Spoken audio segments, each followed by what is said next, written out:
pero vamos a leer el Evangelio según Marcos, capítulo 1, versículo 1 al versículo 8.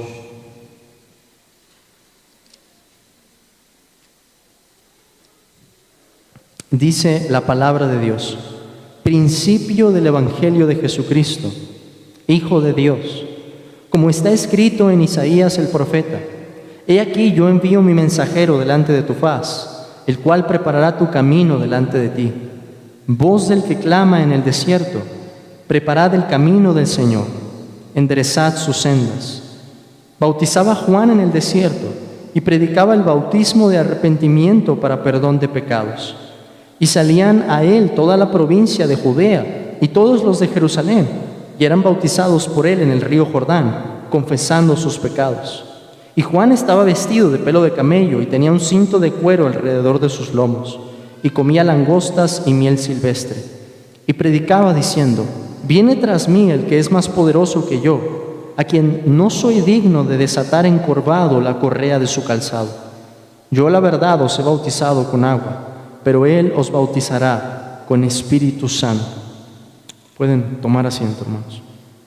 Oremos.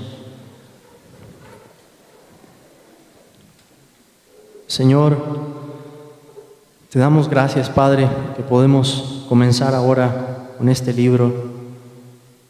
Gracias porque llevas nuestra atención, nuestra mirada, a contemplar a tu Hijo Jesucristo. Y te rogamos, Señor, que así como nos lo has revelado en tu palabra, así esta mañana exaltes a tu Hijo y nos unas, Padre, en esa misma exaltación. Enséñanos, Padre, las maravillas que hay en tu Evangelio. Enséñanos lo que significa que esto es una buena noticia y enséñanos quién es tu Hijo Jesucristo. Te lo pedimos, Padre, en el nombre de Jesús. Amén.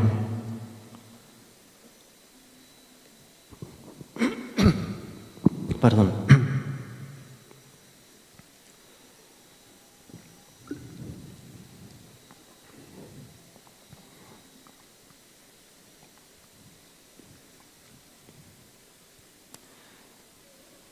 Creo que todos los que estamos aquí hemos leído o hemos escuchado alguna vez una historia que nos atrapa desde el principio.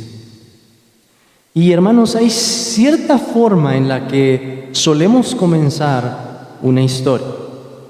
Si se trata de una ficción, podemos utilizar frases como érase una vez, o había una vez en un reino muy lejano. Frases que nos sitúan en cierta posición para atender a lo que viene adelante, que nos hacen atender una buena historia.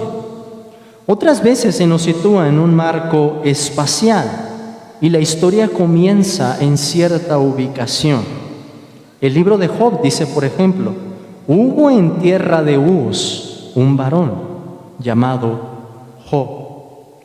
Otras ocasiones el marco con el que iniciamos una historia es temporal.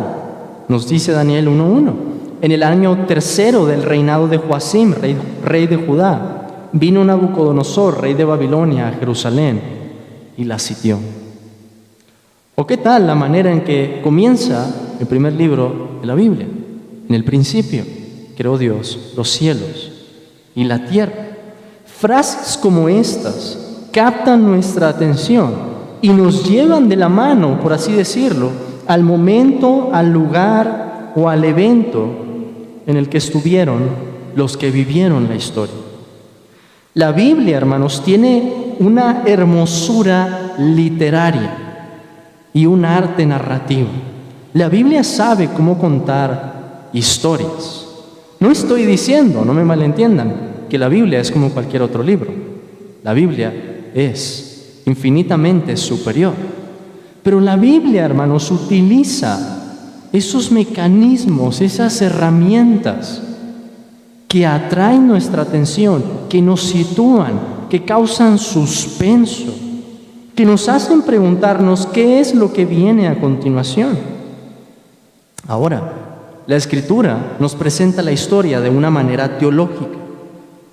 y es una manera veraz, pero también se nos presenta de una manera estética.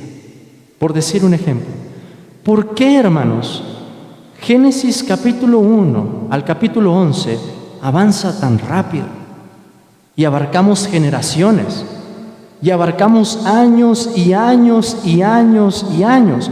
Y cuando llegamos al capítulo 12, de repente la vida se empieza a centrar en un hombre, en Abraham. Y la narrativa empieza a hacerse mucho más lenta. Y después tenemos a Isaac, y después tenemos a Jacob. Y la mayor parte del libro, que en realidad es el transcurso de pocos años, avanza de una manera lenta, después de los primeros capítulos. Esa es una forma que utilizó Moisés para contarnos la historia. Y es una forma, hermanos, que nos va llevando primero con esos acontecimientos acelerados y de proporciones cósmicas, de proporciones que abarcan a todas las naciones, hasta llevarnos al seno de una familia, a ver la historia de Abraham y cómo Dios desde esa familia va a extender su propósito para bendecir a todas las naciones. Lo que quiero decir con esto es que Dios ha decidido presentar su revelación de una manera hermosa, de una manera que cautiva nuestra atención. Hay una armonía en sus partes. Ahora, la Biblia tiene una sola historia, una historia que está por encima de todas. Y esa historia es lo que Dios hace para redimir a un pueblo enorme por medio de Jesucristo para su propia gloria. Pero al mismo tiempo, la Biblia tiene también muchas historias. Dentro de esa gran historia hay muchas historias. Y figuran nombres como Abraham, como Isaac, como Jacob, como Moisés, como David, etc. La Biblia está llena de drama. Piensen en el libro de Esther, por ejemplo, cuando parece que el mal va a triunfar sobre el pueblo de Dios. Y Mardoqueo se acerca en ese momento a Esther y le dice: oye, quizá has llegado tú al reino para este momento. Implicando, hermanos, quizá Dios te puso a ti en este momento, en esta circunstancia, para que traigas salvación a los judíos. Pero si no lo haces tú, Dios lo va a hacer de otra manera. O piensen, por ejemplo, en el libro de Ruth, un libro tan corto, tan breve, y en tan pocos capítulos, hermanos, tenemos una historia hermosa, una historia congruente, una historia que también tiene drama, que empieza con sufrimiento y termina con gozo y alegría. La Biblia está llena también de ironías divinas, que los hermanos de José hubieran querido matarlo, y al final eso hubiera resultado, esa decisión pecaminosa de parte de sus hermanos, en la salvación del pueblo. La Biblia está llena de luchas, de llantos, de alegrías, de mandamientos y de promesas. La revelación de Dios está llena de acción y movimiento. Comienza en el Edén, prosigue a las naciones y termina hablándonos de la renovación del universo entero. Pues en ese marco debemos decir, el Evangelio que tenemos aquí no es la excepción. Y si hay una historia que sobresale por encima de todas, que es el objeto de nuestras mayores alegrías y del más firme consuelo, es la historia de Jesús, de quien Marcos nos dice desde un inicio que es el Cristo y el Hijo de Dios. Así que al iniciar el Evangelio según Marcos, nos acercamos a la historia de las historias, a la historia, hermanos, con la que la revelación de Dios avanza por 39 libros en el Antiguo Testamento y que es explicada en 27 libros en el Nuevo Testamento para decirnos quién es Jesucristo. Comencemos entonces nuestro primer acercamiento a este hermoso libro por medio de dos preguntas. Y estas preguntas abarcan lo que veremos hoy en la predicación. En primer lugar, ¿cuál es el género del libro de Marcos? ¿Cuál es el género literario del libro de Marcos? Y en segundo lugar, ¿cuál es el mensaje del libro? Esas dos cosas las vamos a ver en el título. En primer lugar, ¿cuál es el género del libro? Y en segundo lugar, ¿cuál es el mensaje del libro? Pasemos entonces a cuál es el género del libro. Con género me estoy refiriendo al tipo de texto.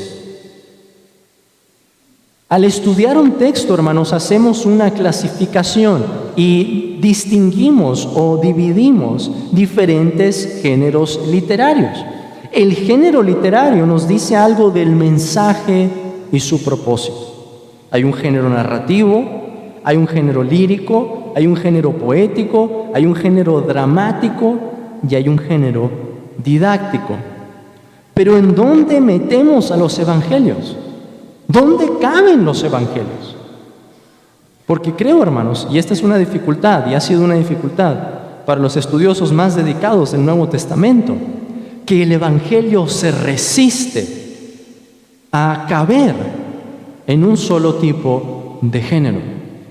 Porque el evangelio combina muchas cosas. Esto es algo que ha causado gran debate, definir qué tipo de género literario es el evangelio. Pero permítanme responder a esto con tres enunciados que son complementarios. Tres enunciados que son complementarios.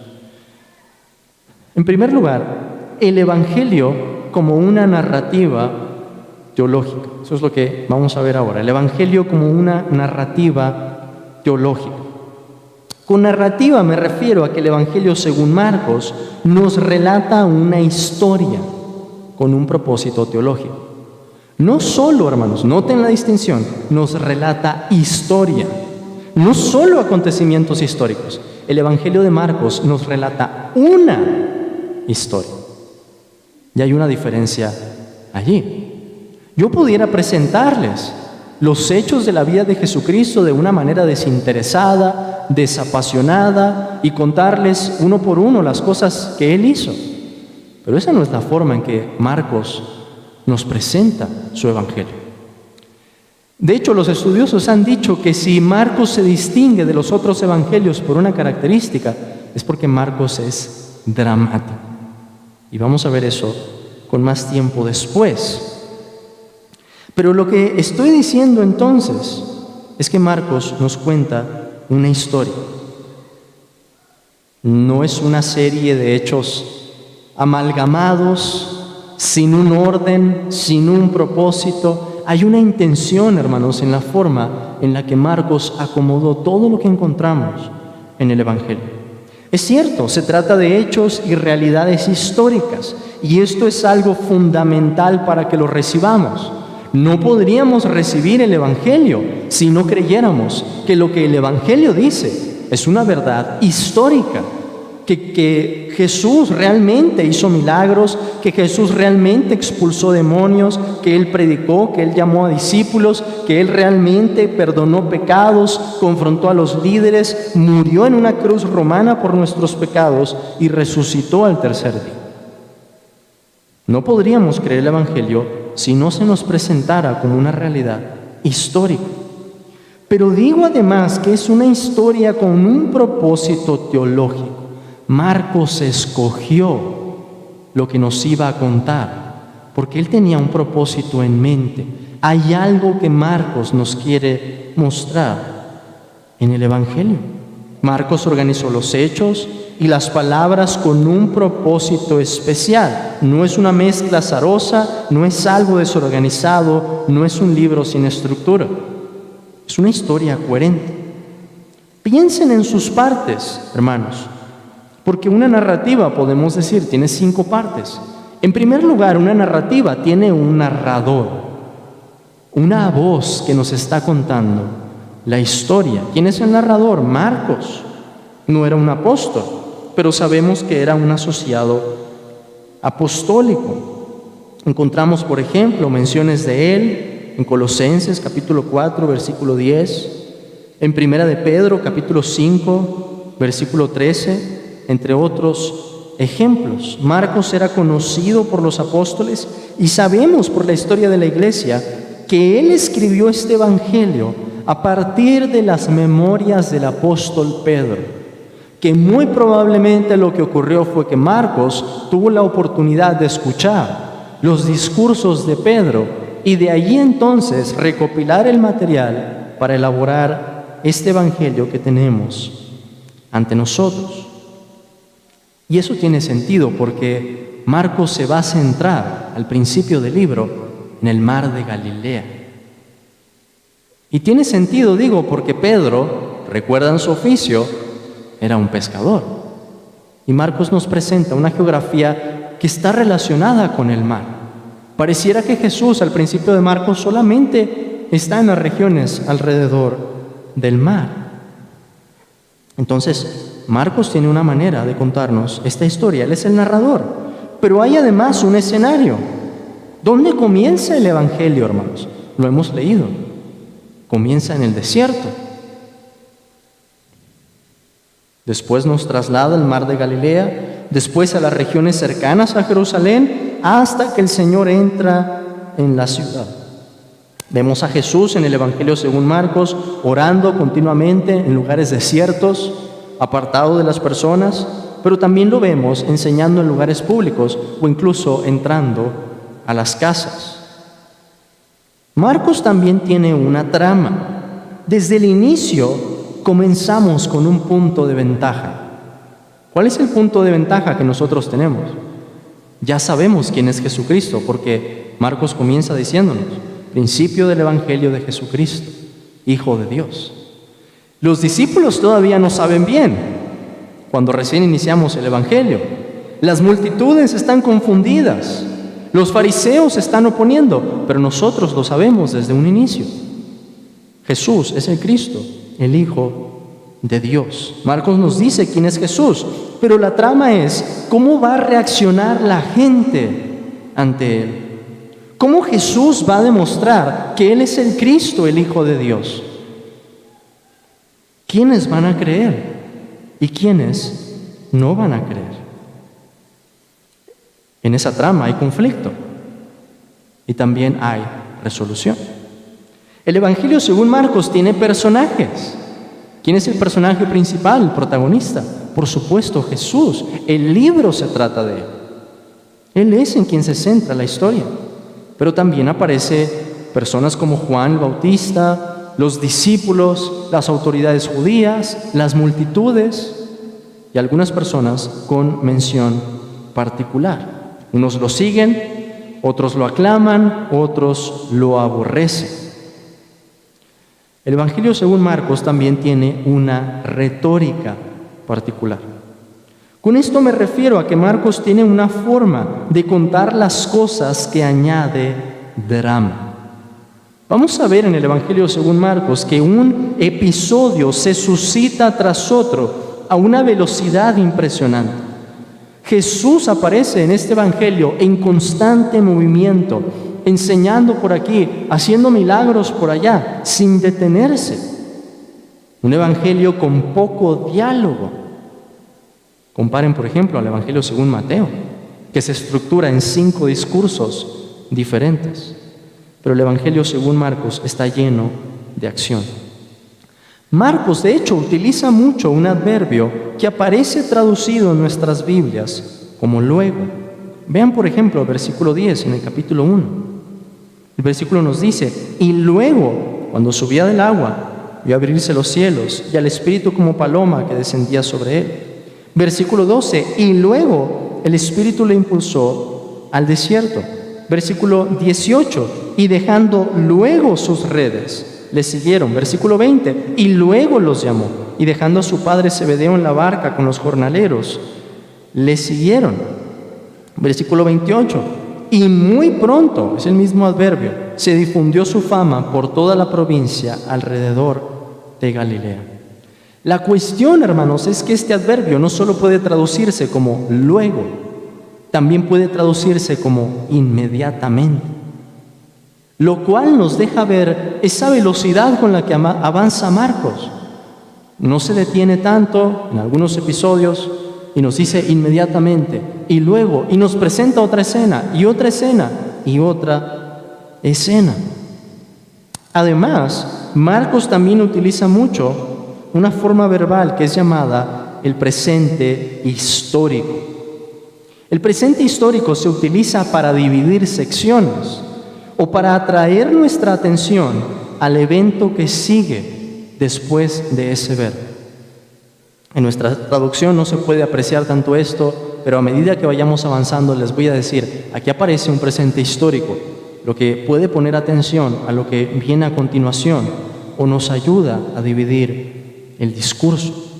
Entonces Marcos tiene una forma especial, a diferencia de los otros evangelios, de presentarnos la historia de Jesús.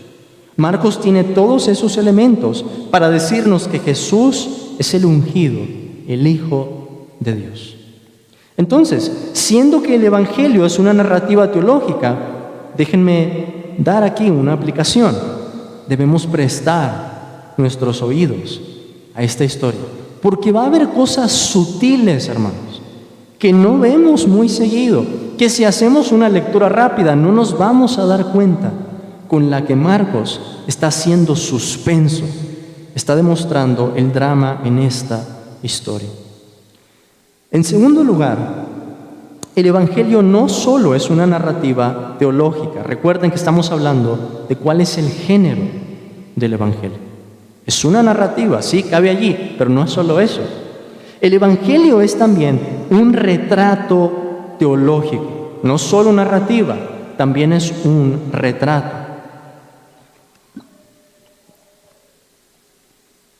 Desde los manuscritos más antiguos que poseemos de este evangelio, aparece una nota en el margen, al principio o al final, la frase griega katamarkon, que quiere decir según Marcos. Y esa observación es muy interesante, hermanos, porque aunque estamos acostumbrados a decir el evangelio de Mateo, el evangelio de Marcos, el evangelio de Lucas, la iglesia primitiva pensaba en esto. No, hay un solo evangelio contado por 4 diferentes narradores. Hay una sola historia, pero hay 4 narradores que nos ayudan a complementar cómo se ve esta historia. Esta frase entonces, según Marcos, nos dice que hay un solo evangelio y que el mensaje es contado de 4 maneras distintas, según Mateo, según Marcos, según Lucas y según Juan. Cada uno, hermanos, presenta un retrato. Y así como ocurre en una pintura o en una fotografía, que no podemos ver en una sola todos los ángulos, todos los matices, todas las facciones, todos los detalles, los gestos de una persona, así acontece con el evangelio. Cada uno nos proporciona una arista diferente, nos da un ángulo distinto que al final se complementa con los otros libros. ¿Cuál es el retrato que nos presenta Marcos? La iglesia primitiva, de manera muy interesante, solía comparar el evangelio, los 4 evangelios podemos decir, con el ser celestial que aparece en Ezequiel. Porque los seres celestiales que aparecen allí tenían 4 diferentes ángulos, diferentes rostros. La iglesia primitiva decía, primero aparece el rostro de hombre, como de hombre, porque Mateo, hermanos, comienza presentándonos a Jesús como un hombre que descendía de Abraham y de David. Ahora, por supuesto, hay más matices en eso, pero Jesús se presenta en Mateo como un hombre judío, como aquel que había sido prometido. Después la iglesia primitiva decía que Marcos es como un león. ¿Por qué? Porque Marcos nos presenta a Cristo como el Hijo de Dios, y los primeros capítulos, vamos a ver, demuestran la autoridad, demuestran el poder del Hijo y realzan, hermanos, en la segunda mitad del Evangelio, que el mismo que había venido con ese poder se iba a entregar como el siervo sufriente.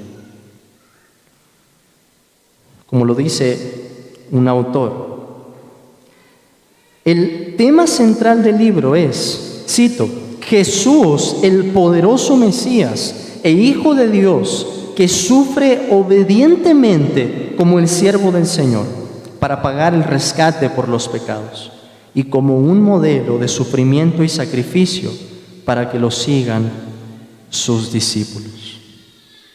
Quizá podríamos resumir el Evangelio según Marcos con lo que nos dice el capítulo 10, versículo 45.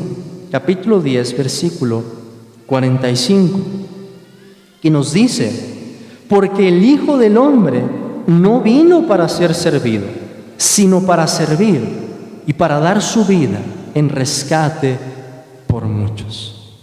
Vamos a ver después por qué Jesús utiliza el título el Hijo del Hombre y cómo el Hijo del Hombre se presenta en el libro del profeta Daniel como aquel que recibe toda la autoridad, el poder y la gloria de parte del anciano de días.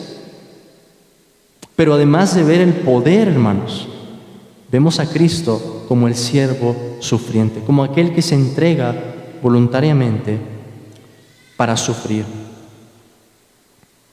Si se preguntan cómo presentaba la iglesia primitiva los otros evangelios, solo por completar el paréntesis, la iglesia primitiva decía que el evangelio según Lucas era como un buey, porque comienza en el templo, y que nos evoca el buey, un animal de sacrificio, y termina en el templo. El templo es un lugar muy importante en el evangelio según Lucas, y Juan se presentaba como el águila, porque ¿dónde comienza Juan? El libro de Juan comienza en los cielos y nos da una perspectiva de la divinidad de Cristo, una mirada desde las alturas. ¿Qué podemos obtener como aplicación pensando que el Evangelio según Marcos es un retrato teológico? La aplicación es: debemos contemplar este retrato en toda su gloria. Debemos pensar que Marcos quiere comunicarnos un matiz en la persona de Cristo diferente a los otros evangelios, pero que al mismo tiempo es complementario con ellos. Debemos contemplar entonces ese retrato. En tercer lugar, recuerden, seguimos hablando de a qué género pertenece el evangelio. El evangelio es también, además de ser una narrativa teológica, además de ser, como hemos visto, un retrato teológico, es también una biografía teológica. Una narrativa, un retrato y una biografía. Algunos estudiosos han resaltado que si el Evangelio se parece a alguna clase de obra que perteneciera a ese tiempo, es a las biografías grecorromanas. No es completamente igual. Por eso les digo que el Evangelio se resiste a ser definido de una sola manera, pero hay cierta similitud. Las biografías se escribían para contar las hazañas o los eventos más importantes relacionados con la vida de una persona, a menudo, por ejemplo, de un rey. Si hay, pues, una biografía que está por encima de todas y que eclipsa las proezas y las hazañas más grandes y a los hombres más valientes, sin duda es el Evangelio de Jesucristo. Jesús el Mesías, el Hijo de Dios, brilla por encima de los hombres más famosos y reconocidos en toda la historia. Y hay algo más. En el caso del Evangelio, no hay ninguna exageración en su biografía. No hay ningún maquillaje de esta historia, porque el carácter de nuestro Salvador es perfecto. ¿Qué podemos obtener entonces como aplicación del hecho de que el Evangelio es también biografía teológica? Que debemos estudiar su vida por encima de cualquier cosa. Si la vida de Jesucristo es la vida más importante que hay, ciertamente merece nuestra mayor atención. Con esto, hermanos, respondemos a la primera pregunta: ¿cuál es el género del libro? Es narrativa teológica, es un retrato teológico y es también una biografía teológica. Pero ahora pasamos a la segunda parte: ¿cuál es el mensaje del libro? Y vamos a observar aquí tres cosas en el versículo 1 para responder a esta pregunta: ¿cuál es el mensaje del libro?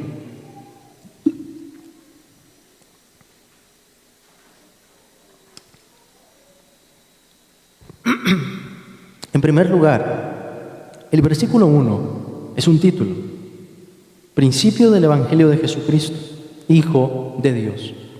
Y por ser un título, es una clave interpretativa.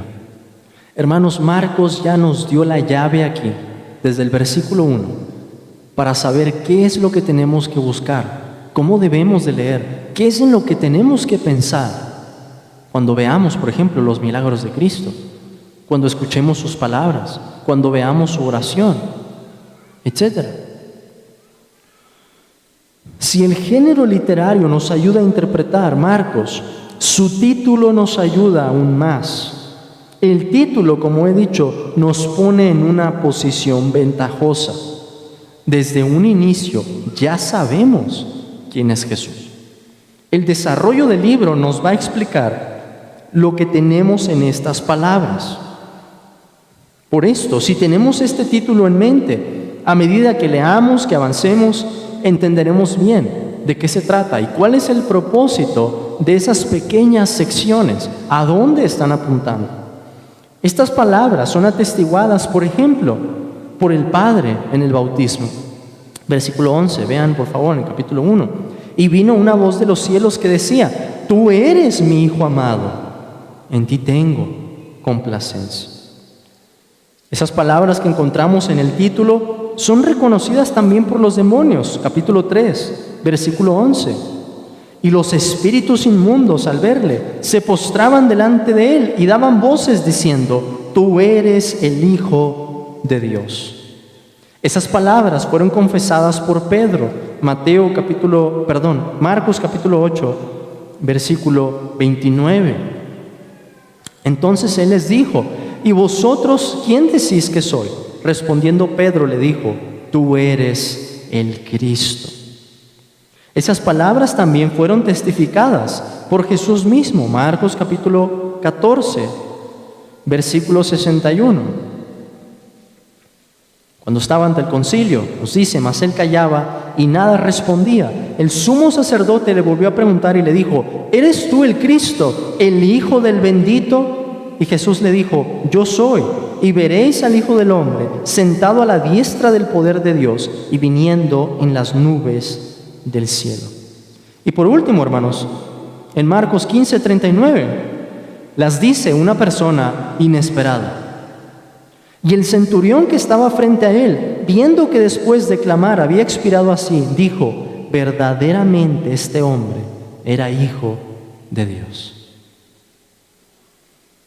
Entonces Marcos nos va a llevar de la mano y ya nos ha dado la llave principal para que podamos seguir las pistas que nos va a ir dando.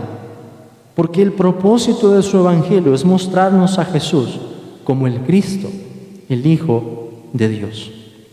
Ahora, en segundo lugar, el mensaje del libro es una buena nueva o una buena noticia.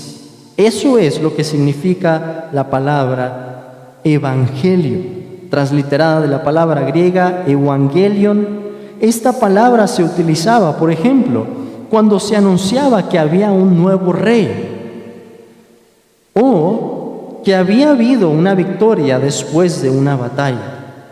El mensaje que presenta Marcos es una buena noticia, o podemos decir, con letras mayúsculas y con artículo definitivo, la buena noticia. ¿Cuál es la buena noticia? Que el Rey Jesús vino a este mundo a salvarnos de nuestros pecados. De hecho, Marcos también denomina el mensaje como el Evangelio del Reino de Dios. Eso lo dice en el versículo 14 del capítulo 1, el Evangelio del Reino de Dios. Es la mejor noticia que un ser humano puede recibir, y con este término aprendemos algo de la forma en la que debemos recibir el contenido de este libro. Piensen en esto, hermanos. La Biblia, y especialmente estamos considerando aquí el Evangelio según Marcos, no solo fue escrita para darnos información. Este Evangelio fue escrito para nuestra formación, o sea, para enseñarnos. Esta historia tiene un mensaje que nos quiere enseñar algo. Y además podemos decir, para nuestra transformación. No debemos leer el Evangelio según Marcos pensando solamente que lo que vamos a averiguar es una serie de hechos en la vida de Cristo.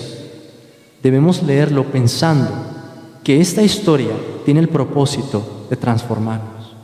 Que Marcos, hermanos, nos sitúa en ese tiempo, en ese lugar, con esa persona, para que contemplando a Cristo seamos transformados por Él.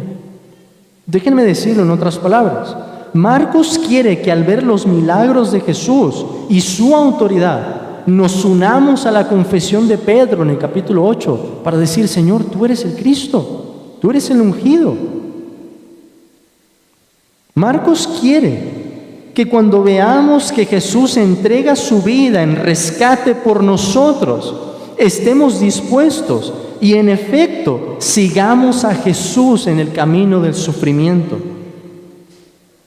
Marcos quiere que carguemos nuestra cruz junto con Simón de Cirene. Por cierto que Marcos es quien menciona ese detalle, probablemente porque Simón de Cirene llegó a ser uno de los discípulos, que a este hombre que iba pasando casualmente por el camino, de repente le dicen: tú vas a llevar la cruz. Marcos quiere que nos unamos a ese camino, hermanos, del sufrimiento, siguiendo a nuestro Salvador. El Evangelio según Marcos entonces demanda una respuesta de nuestra parte. Aceptación en primer lugar, que estemos de acuerdo con lo que dice Marcos en un principio y al leer toda la historia podamos decirlo de una manera más firme: este es el Evangelio de Jesús, que es el Cristo, el Hijo de Dios. Que pongamos nuestra fe en esta persona, en Cristo, que nos rindamos a Él y que lo obedezcamos. Y ese es el orden correcto: aceptación, fe, rendición y obediencia. Por último, el título nos dice cuál es el contenido del libro. El Evangelio es el Evangelio de Jesucristo, Hijo de Dios. Es decir, se centra en su persona. Jesús es el protagonista, Jesús es el eje conductor de la historia, Jesús es en quien debemos pensar en cada parte. Todos los personajes, todas las palabras, todos los hechos, sean de Jesús o sean de alguien más en el Evangelio, apuntan hacia Él. Aún las palabras de los demonios, las palabras de los fariseos enfurecidos, aún, hermanos, la tormenta en el mar, aún la traición de Judas, todo lo que acontece en el Evangelio pone el foco sobre Jesús. Ahora, no solo sobre Jesús en general. Marcos quiere demostrarnos algo de la identidad de Jesús. ¿Cuál es su identidad? Jesús es el Cristo, el Hijo de Dios. Jesús el Cristo. Es lo que resumimos cuando hacemos esa sola palabra, Jesucristo. En realidad en griego son dos palabras. Porque al decir Jesucristo estamos diciendo que Jesús es el ungido. Eso es lo que queremos decir. No es solamente un nombre, estamos diciendo un título, estamos diciendo Jesús es el ungido de Dios, el Rey prometido por los profetas. Y así es como comienza Marcos. Él dice, como está escrito en Isaías el profeta. El Rey que vino en una misión de rescate, una misión para sufrir y morir, para salvarnos. Pero Jesús no solo es el ungido, algo que Marcos comienza a enfatizar o a recalcar desde el momento de su bautizo. Marcos también nos dice que Jesús es el Hijo de Dios. No solamente un hombre, no solamente podemos decir a alguien que ejercía el oficio profético, tenemos que decir no. Unirnos, hermanos, con un sentido diferente a esa confesión de Pilato y decir, he aquí el hombre con artículo definitivo. Si alguien puede ser llamado hombre, si hay un verdadero reflejo de lo que es la humanidad, es Jesucristo. Pero no solo el ungido de Dios, también el Hijo de Dios, de la misma esencia que el Padre, amado eternamente por el Padre, que comienza su carrera terrenal en el desierto, viene en representación nuestra, vence en la tentación, sufre persecución por aquellos que eran de su mismo pueblo, se sobrepone en el Getsemaní, triunfa en el Gólgota, es sepultado en una peña, resucita al tercer día y asciende a la diestra de Dios. Ese es el resumen, o un resumen del Evangelio según Marcos. Dios quiere entonces que al terminar este Evangelio, todos los que están aquí, cristianos o no cristianos todavía, puedan confesar y recibir las palabras del título para decir, junto con Marcos, Jesús es el Cristo, el Hijo de Dios. Que resulte esto entonces para nosotros, hermanos, que formamos ya parte de su pueblo, en un mayor entendimiento de quién es nuestro Salvador, en una mayor obediencia, en una mayor adoración, en un mayor crecimiento para nuestra vida. Y para aquellos que están aquí y no lo conocen, y no saben quién es, o tal vez lo conocen de oídas, pero no han tenido un encuentro real, experiencial con el Cristo crucificado, puedan conocerlo y lo reconozcan como el Hijo de Dios. Oremos.